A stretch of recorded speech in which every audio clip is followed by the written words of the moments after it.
Chittagong M A Aziz stadium পরিদর্শনত আইয়েরে তুপুর মুখত ফুরি পরিদর্শন নগরী ফিরে গিয়ে বাংলাদেশ ফুটবল ফেডারেশন বাফুফের দুই প্রতিনিধি।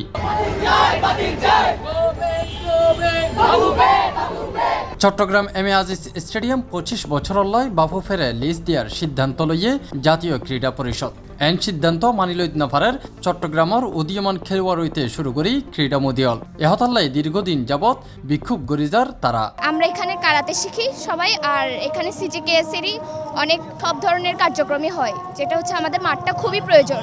আমাদের এম এ আজিজ স্টেডিয়ামটা আমাদের স্টেডিয়াম, এটা কথা নাই বার্তা নাই, এটা কীভাবে বাফুফেকে দিয়ে দেওয়া হচ্ছে। আর যদি আমাদের মাঠ না থাকে আমরা কোথায় করব। আর প্লাস এখানে আমাদের জিমনেশিয়ামটাও আর্মিদের আন্ডারে আছে, যেটার জন্য আমরা এখানে প্র্যাকটিস করতে পারছি না অনেক দিন। প্লাস আমাদের স্টেডিয়ামও যদি বাফুফেকে এভাবে না বলে দেওয়া হয়, আমরা প্র্যাকটিসটা কোথায় করব, কথা হচ্ছে এটা। এন্ডে যে সিদ্ধান্ত লইব অবশ্যই এবার চিরং ক্রিকেটার বলি চিরং নটলে ক্রিকেট চিরং ক্রীড়াঙ্গনে খুব বাধা দিয়েছেন এবং আমি আশা করছি যে ডিসিশন লই এবার ক্রিকেট সরে যাব আর যদি নয় আর আন্দোলনে যা যা হরণ তো আর হয়ে যাবে ইনশাআল্লাহ। আমাদের বাচ্চারা এখান থেকে খেলায় বড় বড় খেলোয়াড় হয়েছে। আজকে এটা নিয়ে কুচুকুরি মহলের নজর পড়েছে এই চট্টগ্রামকে নিয়ে। একে একে চট্টগ্রাম থেকে সবকিছু হারিয়ে যাচ্ছে। আমাদের শেষ ঐতিহ্য, এগুলোকে আমাদের ধরে রাখতে হবে।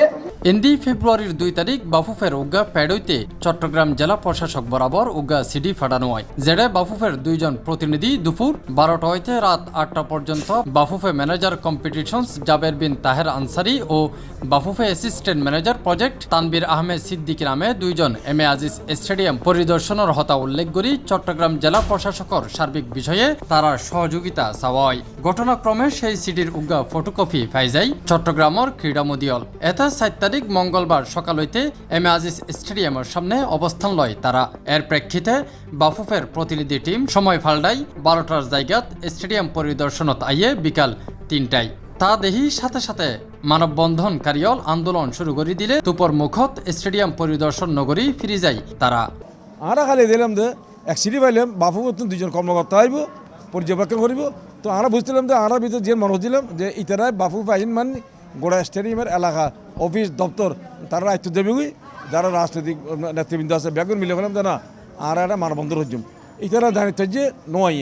কিন্তু দেখা গেল 3টা বাজে দুইজন বাফু কর্মকর্তা সবার অগোচরে আর অফিসে দেখছি পর আমরা টের পাইয়ে না আর সজাগ ছিলাম। আর আবার দ্রুত খেলোয়াড় কর্মকর্তা নিয়ে না আর আবার একটা ব্যানারে দাঁড়ায় গিয়ে গই এই তারা আবার এই মানে চুপি চুপি স্থান ত্যাগ করে গিয়ে গই।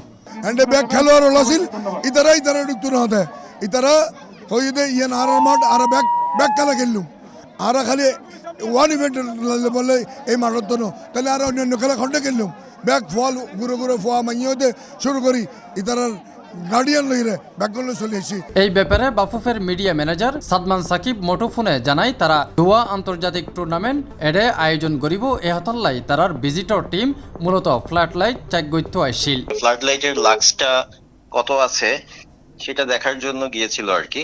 ওখানে আপনারা নিশ্চয়ই ওখানে ছিলেন।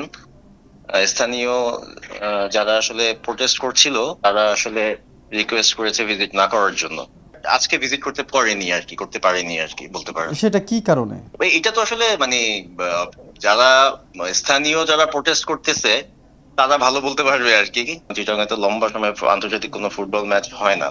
তো আমরা মূলত এএফসি এশিয়ান কাপ কোয়ালিফায়ার্স এর ম্যাচ সাথে হচ্ছে সাফ আন্ডার-20 উইমেন্স চ্যাম্পিয়নশিপ, যেটা এই দুইটা টুর্নামেন্ট আমরা ওখানে করতে চাচ্ছিলাম আর কি। এন্দি Chittagong M A Aziz stadium 25 বছর লাই বাফুফেরে লিজ দেওয়ার সিদ্ধান্ত বাতিলর দাবিতে প্রত্যেকদিন স্টেডিয়ামের সামনে অবস্থান কর্মসূচি চালায় যাইব বলে জানাইয়ে চট্টগ্রামের ক্রীড়া মদিয়ল। আর কর্মসূচি চলতে যাইব আর কোনো রকমের ইয়ান আর ছাড় দিতাম কারণ আর ফল খন্ডে যাইব খন্ডে খেলিব আর নিজেরা খেললি আজি তো 40 বছর আগে আর খেলে এসছি আর ফল খেললি এখন আর নাতি নাতিনাল খেলিবার অবস্থা হই।